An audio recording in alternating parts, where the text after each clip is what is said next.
এই হ্যালো, কে বলতেছো তুমি? এই পরিচয় দিয়ে তারপর কথা বলো। আমি পিনাকি ভট্টাচার্য বলতেছিলাম। আপনি কে বলছেন? হ্যালো। খায়া দায়া কাম নাই, শুধু আমাদেরকে নিয়ে ভিডিও বানা আর আমাদের পিছনে শুধু বাজ দেওয়া। তাছাড়া তোমাদের কোনো কাজ নাই, তাই না পিনাকি ভট্টাচার্য? যে যেমন তার সাথে তেমন করা লাগে। তোমরা যদি দুর্নীতি করো আর আমরা বললে দোষ? হ্যাঁ, দুর্নীতি করা বাদ দাও, আমরাও বলবো না। এখন তো আর আমার মা বাবা, সরি, আমার আম্মাজান, আমার একমাত্র আম্মাজান হাসিনা, উনি তো আর ক্ষমতায় নাই। দুর্নীতি কোথায় করলাম?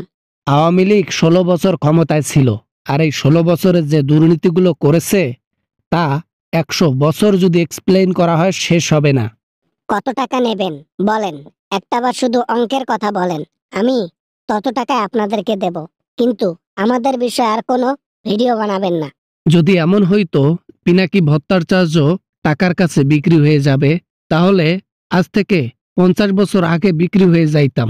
বুঝছো ওয়াজেদ? তাহলে আপনার কি চাই? বাড়ি, গাড়ি, টাকা পয়সা কি লাগবে একটাবার বলেন। শুধু ভিডিও বানাবেন না, তার বিনিময়ে যা চান আমরা দেব। আরে বাবা, সজীব, তোমরা মনে হয় ভুলে গেছো। এই পিনাকি ভট্টাচার্যকে কেনা সম্ভব না। বিক্রি হইলে আরো অনেক আগে হইতে পারতাম। তোমার আম্মাজান কত অফার দিয়েছিল, 600 কোটি টাকার অফার, সব রিজেক্ট করে দিয়েছি। তুমি ওর সন্তান, তুমিও অফার দেওয়া শুরু করছো। আমাদের যত কালা ধান্দা আছে, যত আমাদের দুর্নীতি আছে, যত কিছু আছে সব আপনি ভিডিওর মাধ্যমে প্রকাশ করেন। এতে আমাদের দলের দুর্নাম হয়। কি করব বলো, জনগণকে অনেক ভালোবাসি তো। ওদের ভালোবাসা পেয়ে সত্য উদ্ঘাটন করি এবং তাদের কাছে সত্য প্রকাশ করে দেই। এইবার যদি আওয়ামী লীগ ক্ষমতায় যায়, তাহলে সবার আগে পিনাকি ভট্টাচার্য, ইলিয়াস হোসেন, আরো দুই একটা আছে, সবগুলাকে ধরার ব্যবস্থা করব আমি। তাই নাকি? আমরা অপেক্ষা করতেছি তোমরা আবার ক্ষমতায় যাও। ক্ষমতা পাওয়ার জন্য কিন্তু বাংলাদেশে যাইতে হবে। ওই বাইরের দেশে থেকে পকপক করলে হবে? যাব যাব, খুব শীঘ্রই যাব।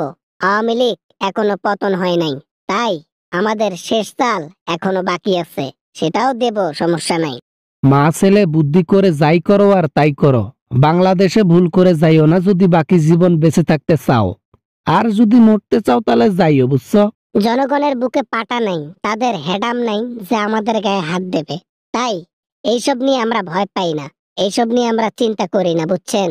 ভয় পান না, ভালো কথা, কিন্তু জঙ্গলের মধ্যে গিয়ে হেলিকপ্টারে উঠলেন কেন? ভয় পান না, ভালো কথা, সবাই দেশ ছাড়া হইছেন কেন? হ্যাঁ। ওটা তো এমনি দেশ ছাড়া হয়েছি, আপাতত দেশের বাইরে একটু আড়ালে আছি, বুদ্ধি গুটাইতেছি, দুর্নীতি কেমনে করব সেগুলা করতেছি, সিস্টেম, বুঝছেন? জনগণের মাথার উপর কাটল অনেক ভেঙে খাইছো। মা, ছেলে, মেয়ে সবাই দুর্নীতি করে চলছো।